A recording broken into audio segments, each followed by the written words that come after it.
In the latest film brought to us by Edgar Wright, a young girl named Ellie, with a supernatural gift to see and interact with ghosts, moves to London to study fashion at university, very excited about this new chapter in her life, but her excitement soon turns to terror as she becomes caught up in the story of a particular ghost, or ghosts, who are not at all happy about what happened to them, and Ellie must now stay alive long enough to get to the bottom of a decades-old murder mystery, or she just might be spending her last night in Soho. See what I did there? I've been looking forward to this movie pretty much since I heard about it. Because one, Anya Taylor-Joy, who is fantastic and is gonna be one of the biggest stars in the world before too long, and two, because Edgar Wright's movies are just a blast. This guy has gotta be one of the best craftsmen working in show business right now. There are very few directors who know how to put together a film as tightly as he can. His movies are just rock solid from beginning to end, and they're just a ton of fun to watch. And Last Night in Soho is just further proof of that. You can't talk about this movie without talking about the technical aspect of it, which to me is the biggest star on display here. A big part of the movie involves Ellie having these vivid dreams about a girl named Sandy who used to live in the room she's staying in back in the 1960s. So the movie keeps switching back and forth between present day and the past. And not only is 1960s London beautifully realized, but there's a lot of clever tricks they do with the camera and the editing that really enhance the dreamlike nature of this situation. Because for reasons she doesn't understand, Ellie has some kind of connection to Sandy and finds herself following Sandy along as they go through the events that set the story in motion. But since she's seeing these things in her dreams, in these settings, it's staged as if Sandy is the one who's really there, while Ellie is the ghost. And there's all these gorgeous shots where they find really creative ways to illustrate that. Like, one of them will be looking in a mirror, and the other one will be the reflection staring back at them. And as the connection between them grows stronger, this gets more and more intense, to the point where Ellie almost finds herself in Sandy's shoes living her life. And the ways they show this are just mesmerizing. Like, Sandy will be in a club dancing with someone, and the man will kind of swing her around, and when she swings back, Ellie has replaced Sandy, but she's dressed the same and her hair is the same, so you're almost wondering if what you saw even happened. And there are no cuts in that either. It's all just camera trickery and movie magic. And when you add some really excellent cinematography on top of this, these sequences feel absolutely visually arresting. They're just stunning to look at. And it only escalates from there, because as the story ramps up, the line between the dream and reality is becoming blurred, and the people in the dream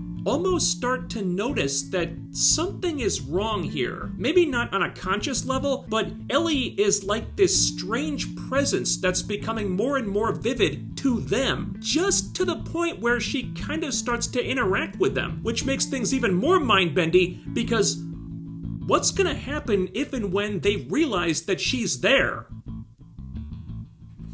And then the question becomes, if this can even happen, then are these really past events? Or are they dreams, or psychic visions, or some kind of combination of all three? It's really fascinating stuff, and the filmmakers seem to think so too. That's obviously where the lion's share of their attention went, in executing these sequences and building the story of what happened and how it's still affecting things that are happening in present day. Hats off to them, it's brilliantly done. And it really speaks to how good of a storyteller Edgar Wright is, because it sets up some pretty big twists in the climax that I legitimately did not see coming. I thought I knew where the story was going at least twice, and both times I got completely swerved. There is one twist that they have to perform a lot of mental gymnastics to justify, and it made me want to go back and re-watch a few scenes to make sure all those dots connected, but the payoff makes everything worth it, because they really had me where they wanted me right up to the end there. I kept thinking I had the movie figured out, that I knew what the final mic drop was, and then curveball. So all that stuff is dynamite, but it also might leave a few questions too many. Because the filmmakers made the choice to have what exactly is happening to Ellie be deliberately vague, it does leave certain things open to interpretation, which is clearly by design, but it also means that a couple other things in the movie might not get explained as well as they could have been. For example, there's a subplot about Ellie's mom that they introduce and then don't really do anything with. with. And there's another one about how Ellie and Sandy are becoming so connected that they kind of seep into each other, and Ellie almost begins to sort of identify as Sandy in a weird way, and even vice versa one or two times. That I wanted to see get fleshed out a little bit more, but it's one of those things that just kind of fades away as they head into the climax. And that's unfortunate because I thought it was one of the most intriguing bits that sadly doesn't get explored that much. The cast is solid. Of course, most of the focus is on the Ellie and Sandy characters, so those two have to do most of the heavy lifting. Despite what the advertising might have you believe, Ellie, played by Thomasin McKenzie, is the lead of this thing, and she does fine. She's not bad at all. And weirdly enough, I thought her best moments were in the heavy dramatic bits, but I'd be lying if I said she wasn't upstaged by Anya Taylor-Joy, who's not on screen as long, but makes a much bigger impression. ATJ, it turns out, is a woman of many talents. Not only can she act, she can sing and dance too. And when she's there, she honestly feels a lot more like the lead of the movie than Mackenzie does. Plus,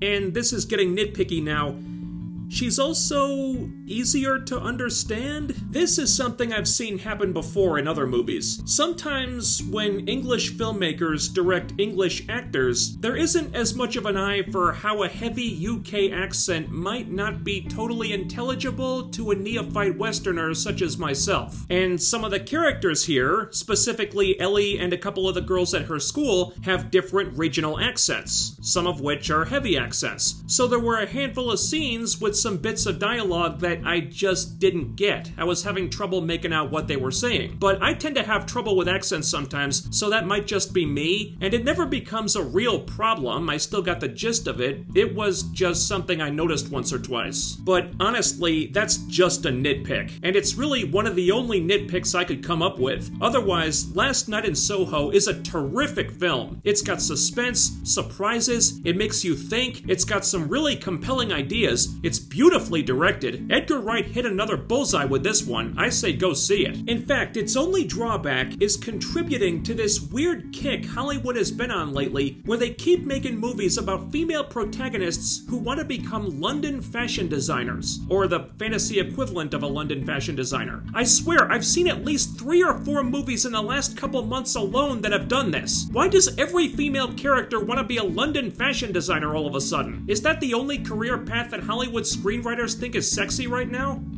It's bizarre. Thanks so much for watching. Let me know what you thought about Last Night in Soho in the comments. Ding that bell icon and follow my social media to always be notified when I upload new stuff. I also have a live streaming channel. Links to all that are down below. And most importantly, don't forget to thumbs up the video, share, subscribe, and make sure you're still subscribed, because what really deserves to be plagued by angry, murderous ghosts who want to kill him because of things that have nothing to do with him and which happened long before he was ever even born is the YouTube algorithm. That's all for now, but I'll be back with more soon, so stay tuned for that, do all the YouTube things, and I'll see you next time.